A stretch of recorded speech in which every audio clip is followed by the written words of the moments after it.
잘 지내셨습니까? 오늘 그리스도를 본받아 제8장 예수님과의 친밀한 관계에 대해서 함께 살펴보려고 하는데요.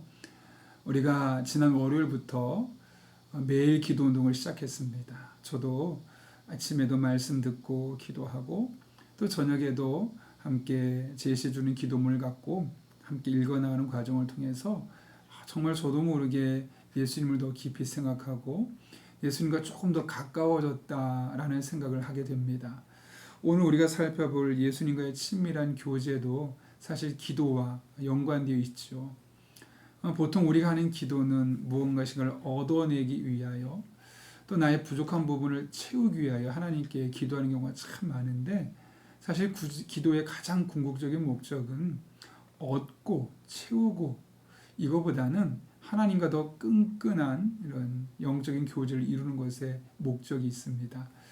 아무쪼록 우리가 그리스도를 본받아도 꾸준히 계속 함께 읽어나가면 좋겠지만 매일 교회도 적극적으로 참여해 주셔서 그 가운데 만나주신 하나님의 은혜가 여러분 한 분 한 분에게 경험될 수 있기를 간절히 소망합니다. 구체적으로 내용을 한번 살펴보겠습니다. 첫 번째 보면 이렇게 되어 있죠. 예수님이 함께 하실 때에는 모든 일이 잘 되고 그 어떤 일도 어려워 보이지 않지만 예수님이 함께 하지 않으실 때에는 모든 일이 어렵기만 합니다. 예수님이 우리 안에서 말씀하지 않으시면 다른 모든 위로는 가치가 없습니다. 하지만 예수님이 한마디라도 말씀하시면 그것은 우리에게 큰 위로가 됩니다. 그렇죠. 예수님이 함께 하시면 모든 일이 잘 되고, 잘 된다는 것은 아무 어려움이 없다는 것이 아니라 어려워도 이겨낼 수 있는 힘이 우리에게 있다는 것을 의미하죠. 그래서 예수님과 함께하면 정말 모든 것이 잘 될 수밖에 없습니다. 그러나 정반대의 경우 예수님과 함께하지 않으면 다 가졌어도 사실은 어려울 수밖에 없고, 우리가 보기에는 많은 것을 누릴 수 있는 위치에 있어도 예수님 없이는 잘 안 되는 것일 수 있음을 기억해야겠습니다. 그런데도 끝부분이죠. 1번 끝부분에 예수님 외에 다른 것을 바란다면 그것은 얼마나 어리석고 헛된 일이겠습니까? 그것은 온 세상을 잃는 것보다도 더 큰 손실이 아니겠습니까? 그래서 어떤 분이 이런 말을 했죠. 예수님을 잃으면 다 잃은 거다. 이런 말도 있는 것처럼 예수님과의 관계가 우리의 삶의 절대적인 우선순위가 되어야 하겠습니다. 그런데 정말 많은 분들이 돈을 잃지 않으려고, 돈으로 손해보지 않으려고, 또 건강 잃지 않으려고 얼마나 많이 노력합니까? 근데 돌아보면 정말 예수님과의 관계가 소원해지지 않기 위해서 몸부림치는 사람은 생각보다 많지 않은 것 같습니다. 그런 의미에서 예수님을 잃으면 다 잃은 것이다 라는 마음으로 더 주님께 매달리는 그런 분들 되었으면 좋겠습니다. 계속해서 두 번째 내용이 이렇게 되어 있습니다. 예수님이 없다면 세상이 당신에게 무엇을 줄 수 있겠습니까? 예수님이 없는 곳이 바로 끔찍한 지옥이고 예수님이 계신 곳이 바로 달콤한 낙원입니다. 예수님이 함께 하시면 그 어떤 원수도 당신을 해칠 수 없습니다. 참 공감되는 대목입니다. 여러분, 그렇다면 어떻게 우리는 예수님과 함께 할 수 있을까요? 오늘 이 내용을 보게 되면 크게는 두 가지 내용으로 볼 수 있을 텐데요. 첫 번째 내용은 3번에 있는데 이렇게 되어 있습니다. 자신을 낮추고 겸손하며 화평하게 하는 사람이 되십시오. 예수님은 당신과 함께 하실 것입니다. 오직 하나님만을 바라보고 세상에 대하여 초연하십시오. 예수님은 계속해서 당신 곁에 머무실 것입니다. 바깥 세상에 눈길을 주면 예수님은 곧 당신을 떠나실 것이고 당신은 예수님의 은혜를 잃어버리게 될 것입니다. 한마디로 말하면 자신을 낮추고 겸손한 가운데 예수님을 바라보고 예수님의 은혜를 사모하는 태도가 우리에게 필요하다는 것이죠. 그럴 때 예수님께서 우리와 함께 하신다는 겁니다. 실제로 성경도 그렇게 말씀하지 않습니까? 하나님께 가까이 함이 내게 복이라. 그런 것처럼 우리가 늘 어떻게 하면 내가 주님과 더 가깝게 지낼 수 있을까? 이것이 우리의 첫 번째 삶의 고민이 되어야 하겠습니다. 계속해서 두 번째로는 4번이 이렇게 기록하고 있는데요. 오직 예수님만을 사랑하고 예수님을 인하여 모든 사람을 사랑하십시오. 당신의 다른 모든 친구들과는 달리 오직 예수님만이 유일하게 선하시고 신실하시기 때문에 예수 그리스도에 대한 당신의 사랑은 특별한 것이어야 합니다.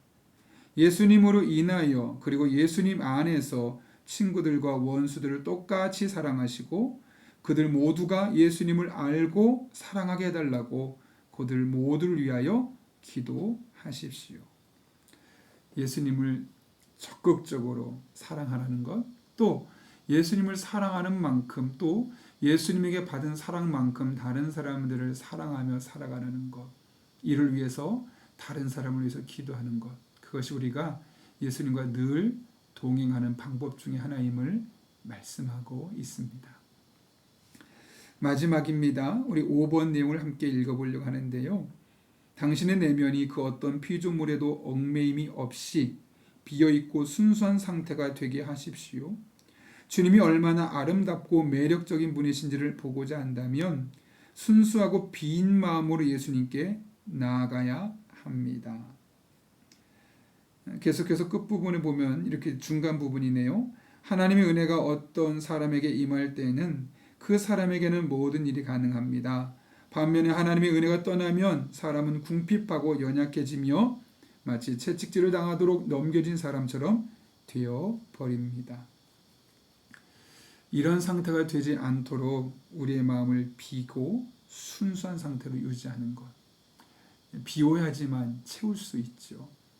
이미 꽉 채워진 곳에서는 새로운 것을 넣을 수가 없는 것처럼 우리 안에 내가 많으면 하덕교 씨가 노래했던 것처럼 내 속에 너무 많아 그분이 쉴 곳 없네 라는 고백처럼 내 안에 나로 가득 차 있으면 나의 욕구, 욕망, 자아로 가득 차 있으면 주님께서 들어오실 자리가 없습니다.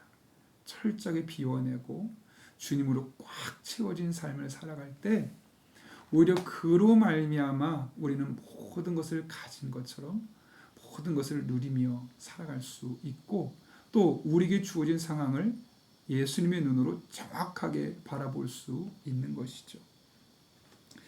오늘 내용을 마치면서 다윗과 사울의 두 사람의 이야기가 대조되어서 저에게 많이 생각이 되었습니다. 여러분, 사울이 어떤 사람이었습니까? 겉으로 볼 때 외적인 조건도 키도 크고 외모도 준수한 사람이었습니다. 누가 봐도 왕으로 세울 만한 사람이었죠. 더군다나 하나님의 영이 그에게 임하여서 그가 예언도 하고 예언자의 무리 가운데 있다고 사람이 말할 정도로 정말 많은 사람이 보기에 왕감이었습니다. 그러나 왕이 되면서 그 안에 자신으로 채워져 가기 시작하고 하나님께서 점점 빠져나가게 되는 순간 그의 마음에 문제가 생겼죠. 하나님의 영이 결국 그를 떠나게 됩니다. 그리고 악한 영이, 악령이 그를 지배하기 시작하면서 보다 더 이기적인 사람이 되어져 가고 자기의 욕망과 욕구를 채우기 위한 사람이 되어져 가는 과정을 보게 됩니다. 그의 결말을 다 알고 있을 겁니다. 반면에 다윗, 한없이 연약한 양치기 소년에 불과했습니다. 그러나 그에게 하나님의 영이 부어지는 순간부터 그의 인생은 전혀 다르게 전개되죠.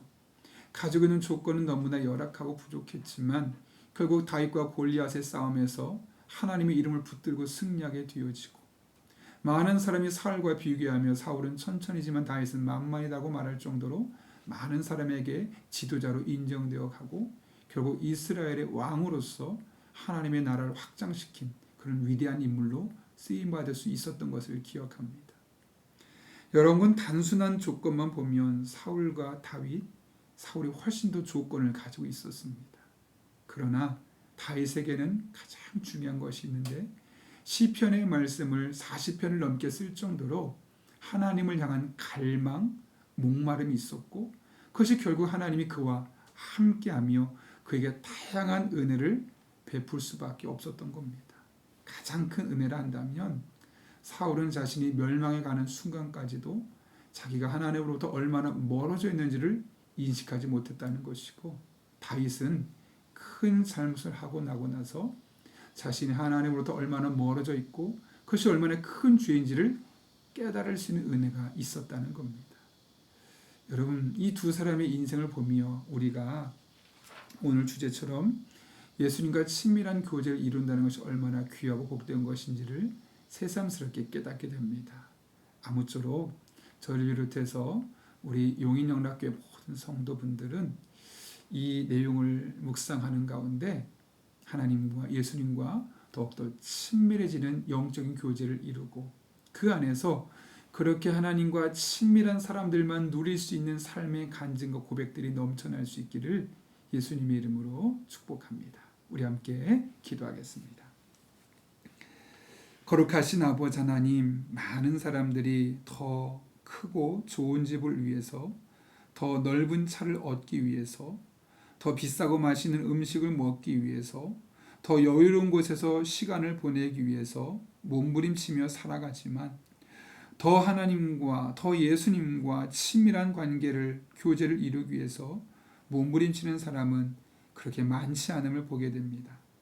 이와 같은 시대 우리 용인영락교회 성도들은 예수님을 잃으면 다 잃은 것이다 라는 마음으로 어떻게 하든 기도를 통해 말씀을 통해 예수님과 친밀한 관계를 이뤄가게 하여 주시옵고, 그래서 사울처럼 망하는 인생이 아니라 다윗처럼 일어서는 인생 될 수 있도록 은혜를 더하여 주옵소서.